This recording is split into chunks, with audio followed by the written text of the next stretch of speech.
Hi, I'm John and welcome back to my Lair of Action Figures, where I'll be talking and reviewing action figures from different manufacturers. Today we're going to be having a look at another G.I. Joe Classified series figure. This is Alley Viper number 34 in the G.I. Joe Classified series line.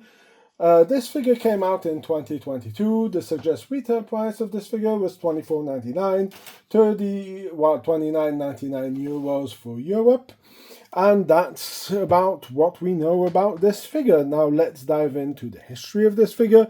Let's also see if this figure is worth some collectibles, and I will tell you what I think about this figure and give you a final note. So let's dive into this figure's history, and let's start by me showing you the original figure that came out in 1989. As you can see, the Alley Viper does have a lot of similarity with the one that they did here, and I mean, they really did a great job of reproducing it. Now, of course, like I said, this figure came out in 2022, and a lot of people were not really happy with where they were going and were asking Hasbro to go back to a more regular design, and this is why I thought we kind of got of an updated version of the figure, but we did get something very similar in the color schemes and the accessories that the figure does come with. As you can see, this figure did come with a lot of gear. Does really look pretty neat, has plenty of pouches. I mean, they're supposed to be like some kind of SWAT unit, but or SAS, but that does not make sense because that's totally illogic. One is a police force, one is a military, don't have the same service. So I think Larry Hama on this file card may have mixed up a few things, but it was a cool figure that came out. Of course, let's not kid ourselves.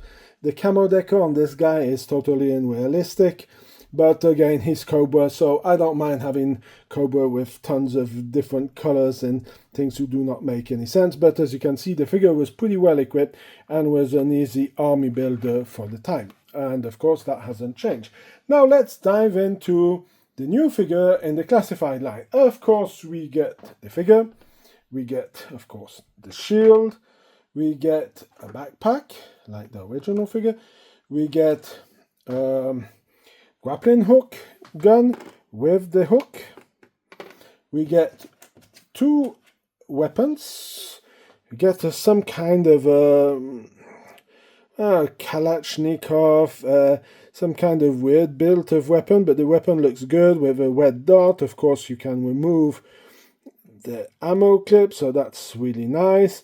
Then afterwards, of course, we get his signature rifle that he got with the figure. Of course, this also does come off. So this really looks really neat, as you can see. And of course, he comes with a pistol, and we get two knives with this figure. As you can see, Hasbro really did give a lot of love to these figures. And I mean, I don't blame them. He looks really fantastic. So now that we went over the history and a bit what we get in the box, let's have a closer look at the figure itself. He comes with some pretty neat details, so I'm going to be gearing him up. As you can see, you can just put some of the knives back in place over here. As you can see, this is pretty simple. Back over here, then we have the other one who goes over here. I mean, like I said, really great job of seeing. I like the pouches. They really went with this kind of look. The fact of putting this down, the visor down again. There's some pretty neat details on it. As you can see, you have the holster. So let's put the pistol in here so we can give him up. And of course, the backpack with the Cobra logo, some grenades. Of course, we have a place to put the grappling hook gun on, so that's like the original one. As you can see, it is over there. So we're actually going to hook this in, as simple as that. It fits really neatly in. Then we're just going to gear him up, put this on his back. As you can see, he really looks great. I do like the idea of what they did with the shield. The shield is a bit bigger than the original one, takes up more room, so it gives a bit of a better protection. I would have liked something a bit more bulkier. I like the idea that you can spin this around, so it's easy to fix the shield when he's holding it. Not only that, you have a little I would say computer generated, so I guess there must be some kind of battery source in here so that he can hide behind it without having to look, and can look directly through here. So they really did some really great job with this figure and gearing him up. So of course, do I believe that this figure has a certain value? When I'm looking at all the gear we get with it, I am wondering if they're going to be releasing so much gear with the retro line figure as the one they're going to do with this. Due to the fact that when you have the retro card, I guess maybe Hasbro's going to forget this rifle and should give him the backpack and should gear him up as we see over here and not do much more than that. Now, for now, we have no idea when the Alley Viper is going to be coming out in the retro line design, but knowing Hasbro, there's high chances that we're going to be getting this guy, so I'm not worried at all that we'll be seeing him in the retro line. So I think that there's a certain collectible value to this figure due to the fact of what kind of unit he was in, and this is a figure that goes really well if you want to do some army building and you want to do all of this. This figure is perfect, as you can see. And if you know, I like to army build, so I already built up a little squad of my guys with with the shield on. As you can see, he can gear it up, put the protection, go down, have this guy come up behind. I mean, there's so much possibilities to do something with it. So it is an army build, so I do really believe that this figure is something that does have a certain collectible value to it. Now, I don't think that the classified version on the retro card will be any different. Might have, like I said, this rifle less, but I don't know. I'm just speculating out of this. So this rifle, I think this figure does have a bit of a collectible value. I believe that both of these figures are now sold out on Hasbro Pulse website. I don't think there's much retailers who have some. So I guess the price on the secondary market be going up. I still have some I didn't open. I don't know if I'm going to open them or I'm going to relist them and try to sell them.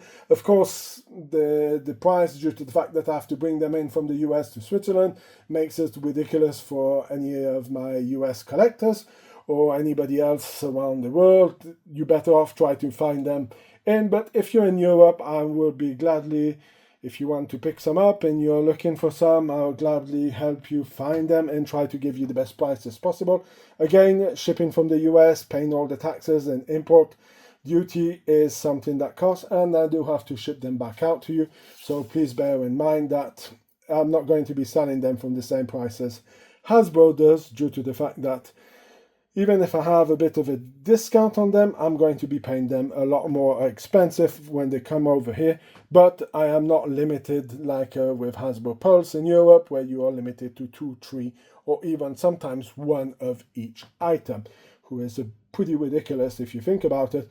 As being a collector, I like to army build, or at minimum, I'm going to buy 2 figures. One that I'm going to keep in box, and one I'll be taking out. So of course, limiting the quantities does not permit it. So just in case you don't, shoot me a message. I will gladly see if I can help you out with some extra ones if I'm not going to open it.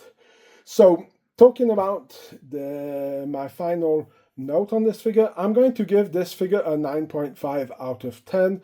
I could even go to a 10 out of 10 because Hasbro did really a fantastic job, a fantastic rendering of this figure. This figure looks amazing. Of course, not going to go into the camo details. They did another version. I will be doing the review for that figure a bit later on. But I mean, everything here, the box, due to the fact it has a blister, yeah, let's call it a 10 out of 10. I know I'm biased, I'm a G.I. Joe fan, but I mean, for me, this figure is really the best that you can get. I mean, so much gear, so much stuff. He deserves a 10 out of 10. So that's going to be it for the review of my Alley Viper from the G.I. Joe Classified series. If you like this review, please leave a like, share, comment in the section. If you have any suggestions, you can also leave them in the comment section. Please subscribe to the channel. It helps a lot for the future products. I'll be talking about that more. You can also go and check out my Facebook page where you can see this guy in action with the his tank and some other stuff. So I'll let you go there. You can also go to my Instagram page. The links are in the description. Until then, I hope you have a fantastic day and I hope to see you in my next video. Bye!